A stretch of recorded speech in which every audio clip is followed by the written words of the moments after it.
नमस्कार, स्वागत है आप सभी का मनी गुरु की इस खास पेशकश में। मैं हूं स्वाति रायना। आज हम खास तौर पर चर्चा करेंगे पर्सनल लोन एलिजिबल कौन, मतलब पर्सनल लोन किसके लिए, कैसी एलिजिबिलिटी है। खास तौर पर अगर आप सेल्फ एम्प्लॉयड है, आपका अपना बिजनेस है, अपना कोई स्टार्टअप है, अपना काम करने की सोच रहे हैं, उसके लिए आपको पर्सनल लोन की अगर ज़रूरत है तो किस किस क्राइटेरिया के तहत आपको एक लोन मिल सकता है, कितना लोन आपको मिल सकता है, कैसे मिल सकता है, उसके डॉक्यूमेंट्स क्या चाहिए, तमाम एलिजिबिलिटी क्राइटेरिया आज हम करेंगे इस पर चर्चा। हमारे साथ दो खास मेहमान आज शो में शामिल हो रहे हैं। सबसे पहले उनका परिचय करा देते हैं। रचित चावला हमारे साथ हैं, सीईओ फिनवे, और साथ ही महेश शुक्ला जी हैं, उनका भी स्वागत करते हैं। ये सीईओ है पेमी इंडिया से। रचित और महेश दोनों का स्वागत करते हैं शो में। और शो में क्या खास है, सबसे पहले उसकी सुर्खियों पर एक नजर डाल लेते हैं। आज हम शो में खास तौर पर चर्चा करेंगे सेल्फ एम्प्लॉयड के लिए किस तरह के होते हैं personal loan, business credit card से लोन लेने का क्या है तरीका, पर्सनल लोन लेने के लिए सेल्फ एम्प्लॉयड कैसे करें अप्लाई, साथ ही पर्सनल लोन लेते वक्त किन बातों का रखें ध्यान।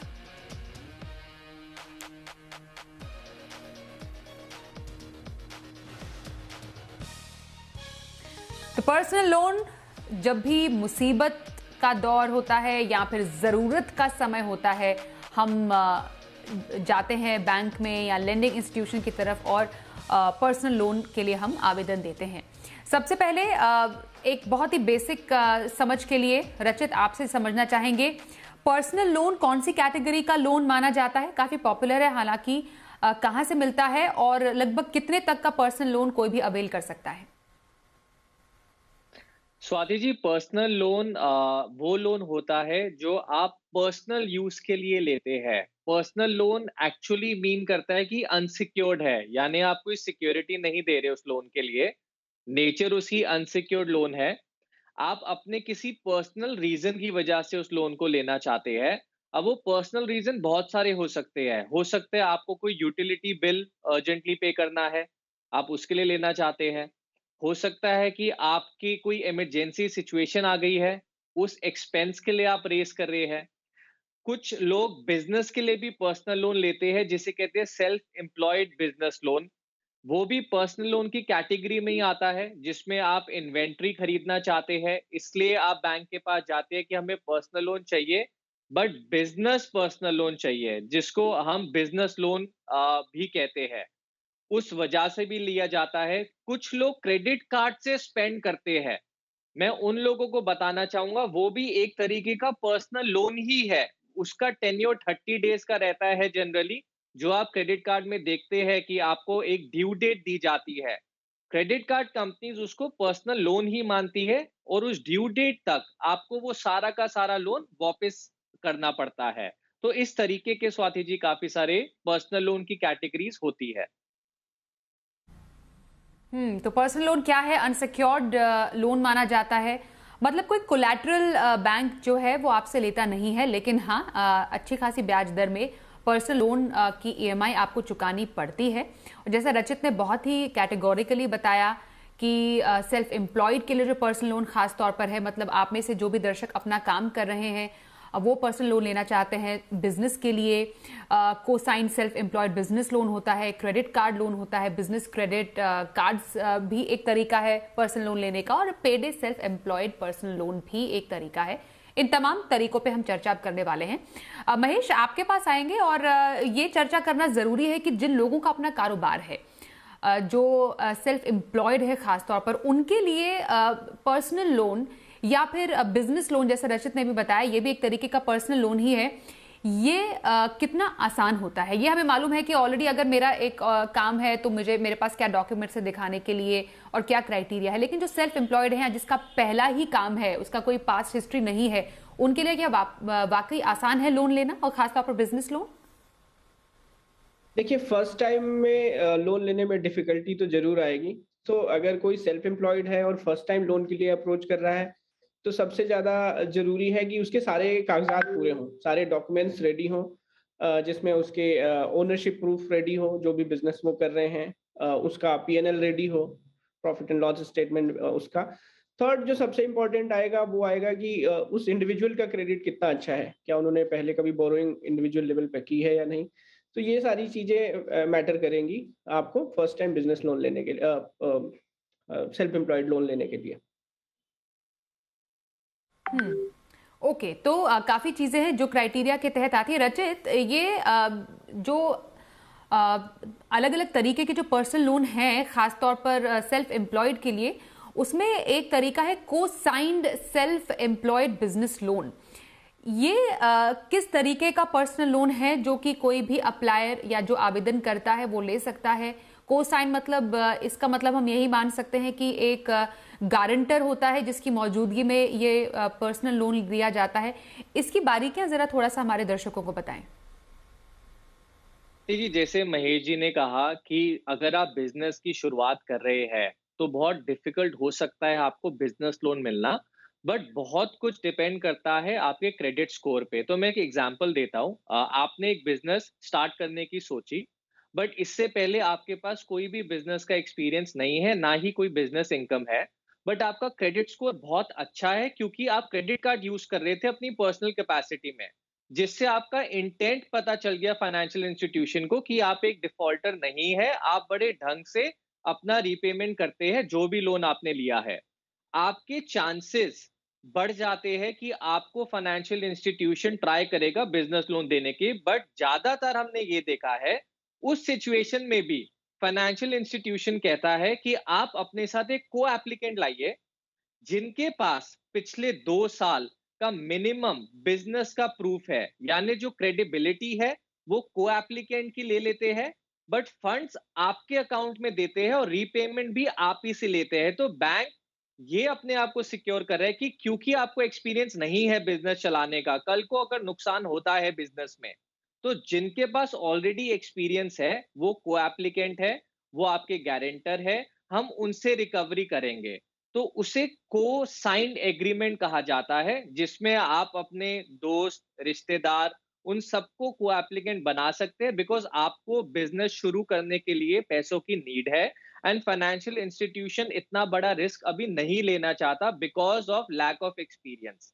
और अगर आपका क्रेडिट स्कोर नहीं है अच्छा, तो जनरली मैंने देखा है कि को साइंड एग्रीमेंट इतने काम नहीं आते, बिकॉज जो प्राइमरी व्यक्ति है जो पैसा ले रहा है फाइनेंशियल इंस्टीट्यूशन से, उसका क्रेडिट स्कोर तो जरूर चेक होता ही होता है एंड कोसाइन में दूसरे एप्लीकेंट्स की क्राइटेरिया मीट आउट होते हैं। तो इस तरीके से ये कंबाइंड लोन माना जाता है उन व्यक्तियों के लिए जो बिजनेस पहली बार शुरुआत कर रहे हैं या फ्रीलांसिंग का काम स्टार्ट करना चाहते हैं।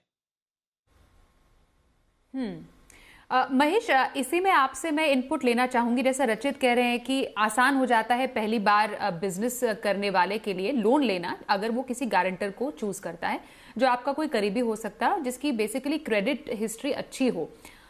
लेकिन इसमें जो रिस्क इन्वॉल्व होता है वो ये है कि अगर आपने डिफॉल्ट कर दिया तो जो आपका गारंटर है वो उसकी भी जिम्मेदारी बनेगी, और आपने लोन नहीं चुकाया तो गारंटर को चुकाना पड़ेगा।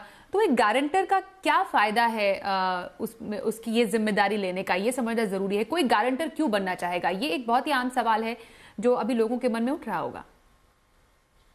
देखिए, गारंटर तो वही बनेगा जो आपको भली भांति जानता पहचानता है, या फिर आपसे बहुत ही फैमिली टर्म्स हैं, आपको या तो आपका बहुत ही क्लोज फ्रेंड है या फिर कोई फैमिली मेंबर है, वही बनेगा। क्योंकि गारंटर बनना इट्स जस्ट अ फेवर, एक आप फेवर कर रहे हैं, इसमें आपको कुछ रिटर्न में नहीं मिल रहा है। ऑफ कोर्स अगर ये लोन मैं एज इन बोरोवर सही पे कर रहा हूँ तो आपका भी क्रेडिट स्कोर इंप्रूव होता है, क्योंकि वो आपके भी ब्यूरो में दिखता है। एक यही इनहेरेंट बेनिफिट आपको मिलता है, अदरवाइज गारंटर बनने का ऐसा कोई बेनिफिट नहीं मिलता। तो जो कोई भी गारंटर बनेगा वो एक फेवर ही होगा बोरोवर के ऊपर, और वही गारंटर बनेंगे जो उसको बहुत अच्छे से जानते हैं, जो 100% ट्रस्ट करते हैं। ओके, तो ये जरूरी समझने वाली बात है कि गारंटर अपने नजदीकी को ही रखें, और गारंटर की वजह से भी आपका अपना एक क्रेडिट स्कोर जो है वो बेहतर हो सकता है अगर आप एक को sign self employed business loan लेना चाहते हैं। रचित, आपके पास आएंगे। अब क्रेडिट कार्ड, जैसे आपने बताया था शुरुआत में, क्रेडिट कार्ड से लोन लेना भी एक पर्सनल लोन ही माना जाता है, लेकिन कितना एडवाइजेबल है क्रेडिट कार्ड पर लोन लेना? किसी को अगर लोन लेना हो तो आप प्रायोरिटी क्या सेट करेंगे, पर्सनल लोन लिया जाए या फिर क्रेडिट कार्ड पर लोन लिया जाए, और दोनों के अपने प्रोज एंड कॉन्स क्या हो सकते हैं? I feel Swati ji, credit card एक फ्री पैसा है, प्रोवाइडेड आप ड्यू डेट से पहले पे कर दे। काफी लोग क्रेडिट कार्ड को लाइबिलिटी मानते हैं। मेरा मानना ये है कि क्रेडिट कार्ड एक बहुत ही अच्छा एसेट क्लास है। आप इसको एसेट की तरीके से समझिए। जब भी आप क्रेडिट कार्ड स्वाइप करते हो, आपको एक तो रिवॉर्ड माइल्स मिलते हैं, प्लस अगर आप उस क्रेडिट कार्ड को टाइम टू टाइम पे कर रहे हैं, आपका स्कोर भी इंप्रूव होता है। तो सबसे पहले अगर आपको लगता है कि आप कोई खर्चा कर रहे हैं जो ड्यू डेट से पहले आप आराम से पे कर पाएंगे, तो आपकी प्रेफरेंस क्रेडिट कार्ड पे होनी चाहिए, क्योंकि उस पे कोई ब्याज आपको नहीं लग रहा। वो एक फैसिलिटी है जो क्रेडिट कार्ड कंपनीज आपको फ्री ऑफ कॉस्ट देती है। बट अगर आपको आयोटा ऑफ डाउट भी आता है कि मैं 30 दिन में या ड्यू डेट तक ये पे नहीं कर पाऊंगा वापस, तो बिल्कुल भी क्रेडिट कार्ड नहीं लेना चाहिए, क्योंकि अगर आप एक दिन भी लेट हो गए, सबसे ज्यादा हाईएस्ट रेट ऑफ इंटरेस्ट आपके ऊपर लगेगा। उसके अलावा आपकी सिबिल भी खराब होएगी, आपकी क्रेडिट हिस्ट्री भी खराब होएगी। और ये सारी जो सिबिल एंड क्रेडिट हिस्ट्री है, ये इंक में लिखी जाती है, ये दोबारा चेंज नहीं हो सकती। अगर आपने 2019 में डिफॉल्ट किया है, वो आज की डेट में भी उसमें दिख रहा होएगा। तो बड़े सोच समझकर आप यूज करिए। अगर टेन्योर आप छोटा है तो क्रेडिट कार्ड फेवर करिए, but make sure due date ना पार होए। अगर आपको लगता है कि नहीं, मुझे 6 महीने या 12 महीने लग जाएंगे पे करते हुए, और मुझको अभी एक ज्यादा अमाउंट चाहिए जो मैं इक्वल इंस्टॉलमेंट्स में पे करना चाहता हूं, उसके लिए आप पर्सनल लोन लीजिए। क्योंकि उसमें आपको बेनिफिट ये मिलेगा कि सपोज आपने 1 लाख रुपए लिए 12% के ब्याज पर, तो ऑटोमेटिकली आपको हर महीने लगभग 10,500 के करीब किस्त देनी पड़ेगी, एंड 12 महीने में वो लोन कंप्लीट हो जाता है। तो आपकी ऑब्जेक्टिव के हिसाब से आप डिसीजन लीजिए, ऑप्शंस आपके पास है। बट किसी भी क्राइटेरिया में डिफॉल्ट नहीं होना चाहिए, क्योंकि डिफॉल्ट का मतलब है कि अब आगे आपको लोन मिलना बहुत मुश्किल हो सकता है, प्लस लीगल एक्शंस अलग होंगे, क्रेडिट आपका स्कोर अलग गिरेगा, और एक अननेसेसरी सा हेडेक है, हैसल है, जिस साइकिल में आप फंस सकते हैं। बिल्कुल, इसके रिपरकशंस पे भी वही जो आपने बात कही रचित, महेश से मैं उस पर थोड़ा सा वैल्यू एडिशन चाहूंगी। मतलब क्रेडिट कार्ड से किसी ने लोन ले लिया और जैसा रचित बता रहे हैं महेश कि डिफॉल्ट कर दिया, तो उसके अपने हैसल्स हैं, लीगल इम्प्लीकेशंस हैं, अच्छा खासा ब्याज भी है उस पर। तो क्रेडिट बेसिकली कोई भी लोन के डिफॉल्ट पर क्रेडिट स्कोर कैसे खराब होता है और खराब होने पर क्या नुकसान होते हैं, क्योंकि यह एक ओवरऑल लोन डिफॉल्ट की भी हम यहाँ पर बात कर रहे हैं। देखिए, हर क्रेडिट कंपनी या फाइनेंशियल इंस्टीट्यूशन एक पीरियोडिक बेसिस पे अपना एक लोन रिपोर्ट करते हैं ब्यूरोज को, जो कि एक मैंडेट है आरबीआई की तरफ से भी। ये हर क्रेडिट इंस्टीट्यूशन को, हर बैंक को, हर फाइनेंशियल इंस्टीट्यूशन को फॉलो करना पड़ता है। तो अगर आप डिले कर रहे हैं आपका लोन, तो आपका लेंडर या आपके जो बैंक हैं वो आपसे एक बार कोशिश करते हैं कि आप इस ईएमआई को रेगुलर करिए। आपने देखा होगा, सुना भी होगा कि लगातार फॉलोअप्स आते हैं, कॉल्स आती हैं कि आप इसको रेगुलर करिए। वो यही चाहते हैं कि ये रेगुलर हो जाए बिफोर वो रिपोर्टिंग जाए, क्योंकि एक चीज ये भी होती है कि जब वो रिपोर्टिंग चली गई उसके बाद अगर आपने पेमेंट कर भी दिया, तो जैसा रचित ने हाईलाइट किया है कि वो हार्ड कोडेड इंक से लिखा गया, वो फिर मिटेगा नहीं। तो एक डिफॉल्ट आपका चला गया, अब वो इम्प्रूव नहीं हो सकता, अगले साइकिल में वो दिखाएगा। फिर आपकी फाइल अगर अगले लोन में जाती है, तो जो अगला लेंडर है वो आप पे तरह तरह के इससे क्वेश्चंस पूछ सकता है, और आपकी क्रेडिबिलिटी इससे खराब होती है कि यार ये तो बार बार जो है डिफॉल्ट कर रहे हैं या फिर डीपीडीज में जाके पेमेंट्स कर रहे हैं। तो इसलिए किसी भी सिचुएशन में ये अवॉइड करना बहुत जरूरी है कि आपकी रीपेमेंट जो है टाइमली हो, और आप जो बोरो कर रहे हैं तो बहुत ही कॉन्शियस होके करें, और उसकी अपनी अपने आप को भी समझ के करें कि हाँ, आप इसको किस तरह से रीपे करेंगे, उस चीज को मेंटेन करके रखिए। इस तरह से जैसे रचित ने बताया कि ऑफ कोर्स अगर आप क्रेडिट कार्ड एक्सपेंडिचर कर रहे हैं तो आपको वन गो में पे करना ही ज़्यादा बेनिफिशियल होता है। उसमें मिनिमम पेमेंट्स के ऑप्शन आते हैं, बट मिनिमम पेमेंट्स एक अच्छी चीज़ नहीं देखी जाती है। मे बी वो उतना बुरी तरह आपके क्रेडिट स्कोर को हैम्पर ना करे, बट कहीं न कहीं वो आपके क्रेडिट स्कोर को भी खराब करती है, और लेंडर्स के लिए भी एक डाउटफुल चीज़ रहती है कि यार शायद तो ये कहीं न कहीं अपने फाइनेंसेस से स्ट्रगल कर रहे हैं, इसलिए मिनिमम पेमेंट्स कर रहे हैं क्रेडिट कार्ड का। तो जब भी आप क्रेडिट कार्ड से एक्सपेंडिचर करें तो मेक श्योर कि उस बिलिंग साइकिल में 100% उसका पेमेंट करें। अदरवाइज आप बेटर है कि अगर आपको लंबा खर्चा करना है जो आप ईएमआईज़ में बियर कर सकते हैं, तो आप एक पर्सनल लोन ले लें, अनसिक्योर्ड लोन होता है और आई थिंक ईज़िली अवेलेबल भी है आजकल तो। और रचित, इसमें जो पर्सनल लोन की चार्ज और पेनल्टी है, क्रेडिट कार्ड की तो हमने बात की और ये भी समझ आ रहा है कि क्रेडिट कार्ड से बेहतर है कि पर्सनल लोन ही ले लें। तो पर्सनल लोन में भी तो अपनी चार्ज और पेनल्टी लगती हैं, तो वो लगभग एक कस्टमर को कितनी पड़ती हैं? स्वाति, इसमें वेरी करता है from financial institution to financial institution. And मैं आपको एक रेंज बता देता हूँ। जब आप लोन ले रहे होते हैं तो आपको ऑलरेडी एक सैंक्शन लेटर दिया जाता है जिसके अंदर टर्म्स में लिखा होता है कि in case of default penal interest कितना चार्ज होएगा। ये पीनल इंटरेस्ट जो है ये लगभग आप समझ लीजिए 1.2% पर मंथ से लेकर 3% पर मंथ तक भी जा सकता है। प्लस उसमें बाउंसिंग चार्जेस भी होंगे इन केस आपने नैच या ईसीए साइन किया हुआ है बट आपने बैंक में बैलेंस नहीं मेंटेन किया जिस दिन आपकी ईएमआई डेबिट होनी थी, तो उसके बाउंसिंग चार्जेस अलग से होंगे। बट वो भी वेरी करते हैं from bank and financial institution to financial institution. कुछ बाउंसिंग चार्जेस फाइनेंशियल इंस्टीट्यूशन लेते हैं 400-500 रुपए और कुछ ले सकते हैं 1000-1200। तो अगर आप कुल मिला के देखेंगे बाउंस ईएमआई बहुत हैवी पड़ती है। Heavy in terms of money तो है ही है, बट आपके सीधा क्रेडिट हिस्ट्री को इम्पैक्ट करेगी। अगर आपने ईएमआई बाउंस किया और 10 दिन बाद उस ईएमआई को पे भी कर दिया, बाउंसिंग चार्जेस भी दे दिए, लेट ईएमआई इंटरेस्ट भी दे दिया, तब भी जब भी आप रिपोर्ट अपनी खोलेंगे क्रेडिट रिपोर्ट, उसमें लिखा हुआ आएगा कि आपने 10 दिन बाद ईएमआई पे किया। तो उससे क्या नेगेटिव इम्पैक्ट पड़ेगा, जब आप फ्यूचर में कुछ लोन उठाने की कोशिश करेंगे, वो एक नेगेटिव इम्पैक्ट पड़ेगा। एंड आपको जो रेट ऑफ इंटरेस्ट है, हो सकता है वो इतना अट्रैक्टिव ना मिले। अगर किसी व्यक्ति की क्रेडिट अच्छी रही है हिस्ट्री और कभी भी उसने डिफॉल्ट नहीं किया, उसको आज की डेट में पर्सनल लोन हो सकते हैं 9-10% पे भी मिल जाए। वेयर एज सेम व्यक्ति अगर वो 2-3 बार भी डिफॉल्ट कर चुका है, हो सकता है उसको 15% पे भी ना मिले। सो बहुत लंबा चौड़ा गैप आ जाता है बिटवीन बीइंग अ गुड पे master and being a defaulter, even if कि वो डिफॉल्ट 2-3 दिन का क्यों ना होए। ओके। तो पर्सनल लोन की काफी ज्यादा बारीकी आज हम समझ रहे हैं अपने शो में। पर्सनल लोन एलिजिबल कौन, कर रहे हैं चर्चा। फिनवे से रचित चावला हमारे साथ है और पेमी इंडिया से महेश शुक्ला से हम कर रहे हैं बात। महेश, बिजनेस क्रेडिट कार्ड ये भी एक तरीका है जिससे आप बिजनेस के लिए लोन ले सकते हैं। जरा इसके बारे में बताइए, कितना आसान है बिजनेस क्रेडिट कार्ड से लोन लेना और कितना एडवाइजेबल?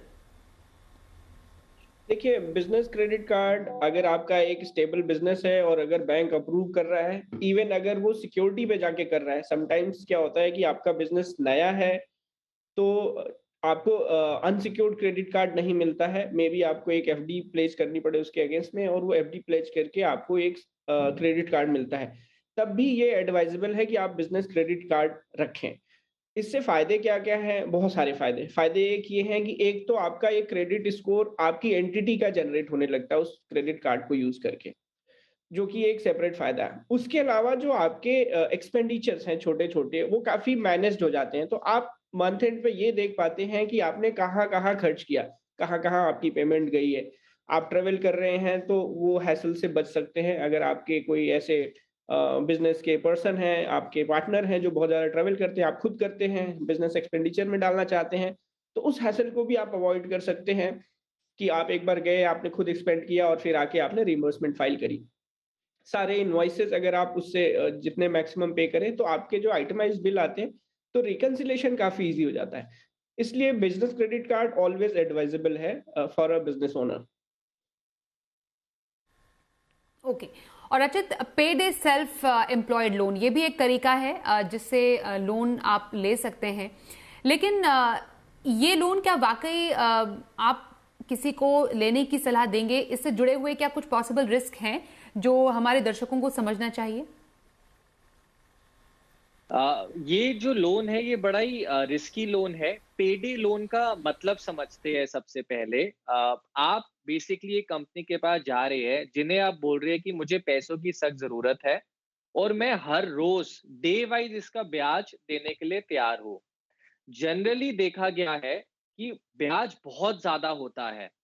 पेडे का मतलब है कि आप highest possible rate of interest पे आप अमाउंट उठा रहे हैं एंड लाइबिलिटी जो है आपकी वो बहुत ज्यादा हो जाती है क्योंकि इसका जो टेन्योर है वो बड़ा छोटा रहता है।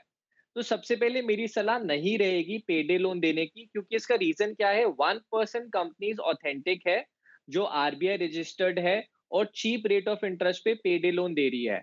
बट बहुत सारी कंपनीज अनरेगुलेटेड भी है जो बहुत ज्यादा हाई रेट ऑफ इंटरेस्ट पे आपसे पहले एग्रीमेंट साइन करवा लेंगे, कमिट आपको कुछ और करेंगे एंड फिर उम्मीद करेंगे कि डिफॉल्ट हो जाए। एंड जैसे ही आपका डिफॉल्ट होएगा वो इतने ज्यादा चार्जेस आप पे डाल देंगे कि फिर आपका वो लोन उतारना बहुत इम्पॉसिबल होएगा। सो इन केस किसी को पेडे लोन अवेल करना ही है तो वो जरूर चेक करे कि वेदर वो कंपनी लेजिटिमेट है या नहीं, वेदर वो कंपनी के पास लाइसेंस है। अगर एक एनबीएफसी है तो उसके पास आरबीआई का लाइसेंस होना चाहिए, या फिर क्या वो कोई बैंक ऑफर कर रहा है। अगर लेजिटिमेट कंपनी है, टर्म्स ध्यान से पढ़ के, रेट ऑफ इंटरेस्ट चेक करके, इन केस ऑफ डिफॉल्ट क्या क्या उनके चार्जेस लगेंगे उसके बाद ही लिया जाए। अदरवाइज आपने भी पहले न्यूज में सुना होगा कि आरबीआई ने ही काफी सारी ऐसी कंपनीज पे जो इलीगल तरीके से लोगों को पेडे लोन के नाम पे लेंड कर रही थी पैसा एंड बहुत ज्यादा एग्जॉर्बिटेंट अमाउंट उनसे वापस ले रही थी, तो वो पकड़ में आया था। कुछ केसेस हमने ऐसे देखे थे जिसमें 1 लाख रुपए के ऊपर कुछ ही महीनों में 1 लाख रुपए वापस भी ले लिया और तब भी 1 लाख रुपए का बिल पेंडिंग था जिसका लीगल फाइट कर रही थी वो कंपनी। दैट मीन्स कि ये बहुत रिस्की कैटेगरी है। सो अगर in case you are stuck and you don't have any option, आप ये ले सकते हैं, बट मेक श्योर कि आप एक लेजिटिमेट कंपनी से ही ले। ओके, तो पर्सनल लोन लेने की कुछ बारीकी आज हमने समझी। बहुत शुक्रिया रचित चावला हमारे साथ शो में शामिल होने के लिए। महेश शुक्ला, आपका भी धन्यवाद करते हैं मनी गुरु में शामिल होने के लिए।